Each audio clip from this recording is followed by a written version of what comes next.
Well, good morning. Welcome to day 5. I've been up and about a little while.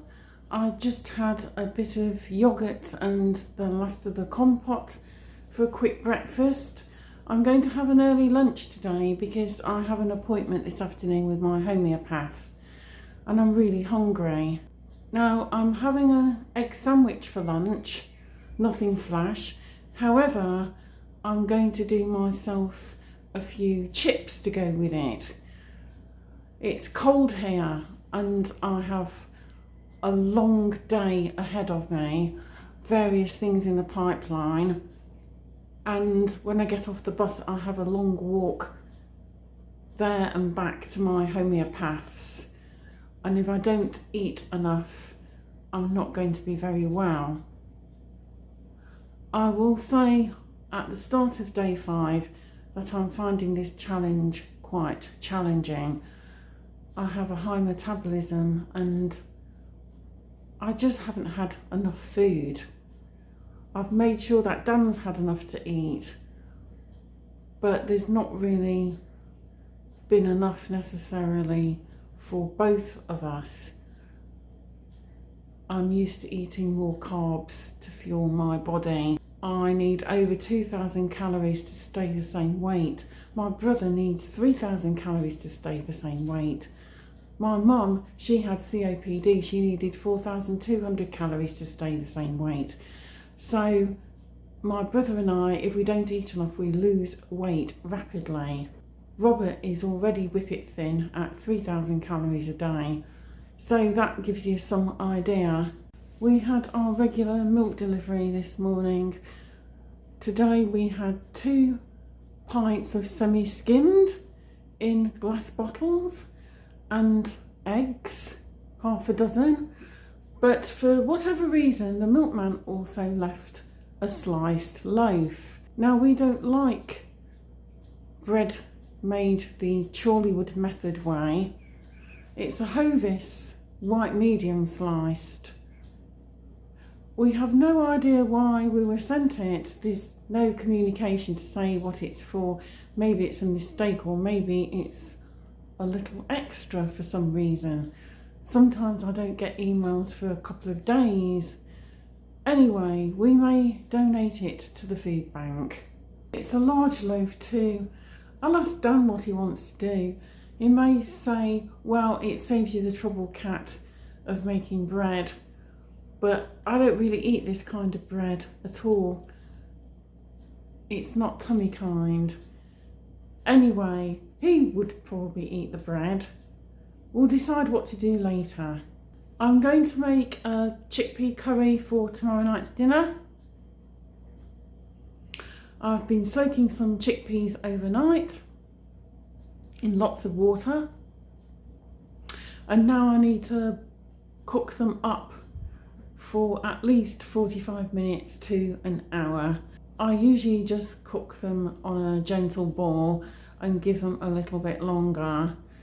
I like my chickpeas nice and tender. I don't mind a little bite, but I don't like too much of a bite. I found that the beans in the cans the other day were for me a little al dente, although they were already boiled. And even after being made into a tasty soup, there was still a little on the hard side for me. But that's my supper tonight. I'm making it into a chilli. So beggars can't be choosers, really. Anyway, I'll get down to business now. I've put plenty of salted water in this pan. I can always top up if I need to. I've done quite a lot of chickpeas, so they will probably expand somewhat, but I usually put whatever boiled chickpeas I don't need to use in a recipe in the freezer for another time. This bag of chickpeas was 500 grams. It cost £1 British. I've used about a third of the bag, so that's 33p. Look at this, isn't this exciting? This is our homegrown cress. Dan grew this He harvested it this morning. That's absolutely superb. This will be so nice in an egg sandwich. I think I'm going to make one of those today. I think a egg mayonnaise sandwich with some cress would be gorgeous with those few chips. I'm going to chop up this big onion. This is about 25 pence. This and a tin of tomatoes in juice, some garlic and a good tablespoon of curry powder and some black mustard seeds will be absolutely fantastic, whizzed up with a stick blender as the base for my sauce. Here I have a little organic ghee melting in a pan.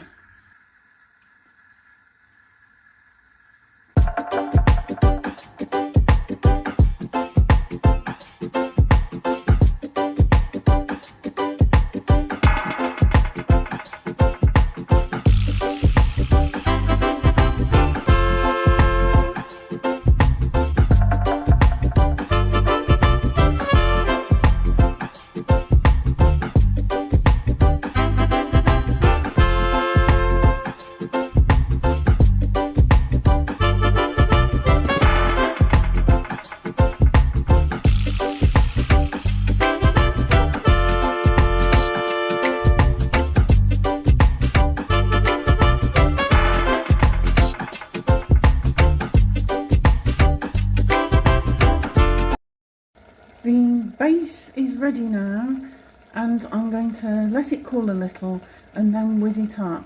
I decided in the end not to use tinned tomatoes. I'll show you in a bit what we're actually using.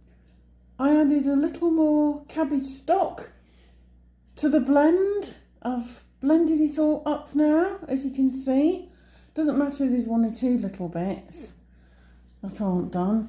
I'm going to now put that in the slow cooker. It can start to do its thing. But let me show you what I'm going to put in it instead of the tinned tomatoes. I have this carton of tomato passata. Now this Dan and I bought a while back from one of these market stalls at a car boot sale that sells goods that are past their best before.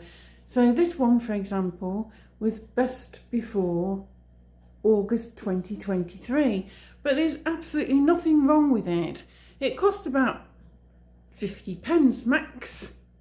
So we're going to add this. It normally costs at least £1. So it's quite a good saving. I'm giving this a really good stir through. Everything's combined. I'm going to put this mixture, which has cooled down, into the slow cooker and turn the slow cooker onto high, and wasting nothing that's still in the passata carton.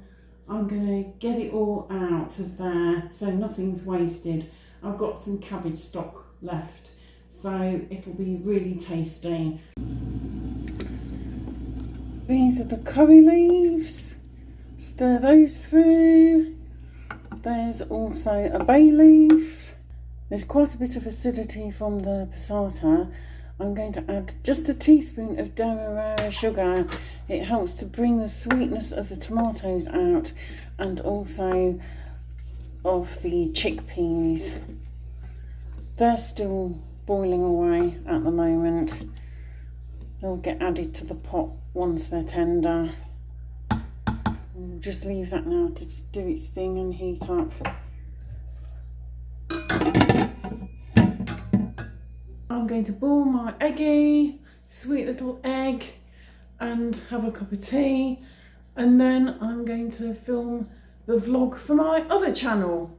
So I'll see you in a bit when the chickpeas are ready.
Well, my lunch is ready. Just look at this. Egg mayo sandwich, homemade chips, baked in the oven for about half an hour, and an apple salad. Actually, I found a couple more organic apples in the fruit bowl out back in the conservatory. So I've got half of one here for my lunch. And I'm going to tuck in now, so I'll see you later. The chickpeas are ready, they're nice and tender. I've drained them and rinsed them through water, and I'm going to put a good amount of these now in that spicy tomato sauce. In fact, I put them all in because there's plenty of sauce. They will cook now for maybe a couple of hours, and then they will marinate overnight. So tomorrow the sauce should be really nice and rich and unctuous, and all the spices will have developed beautifully. It smells good already, and it's still got a little bit of cooking to do. I'm feeling good after my lunch, which was delicious, and my belly feels nice and contented, not overly full, just right. So I'm going to walk down to Broadstairs all the way, and I'll see you later after my consultation. Well, now it's time to make the tea. I'm having the leftover bean soup from the other day. I've put in a good teaspoon of extra hot chilli powder. I'm going to let that sit for about half an hour and then heat it up along with the portion of vegetable rice that I put in the fridge yesterday after making the cabbage rolls. Dan is having a salad tomorrow for his lunch, and I got some milts or herring roe out of the freezer. These were classed as free food because we had the option when we bought a pair of herrings whether or not to have the roe, and Dan likes the roe and said he wanted it, but there's no discount off the price of the fish for not having the roe. So it's free food from the freezer, and he'll really enjoy that tomorrow for his lunch. This is Dan's lunch for tomorrow.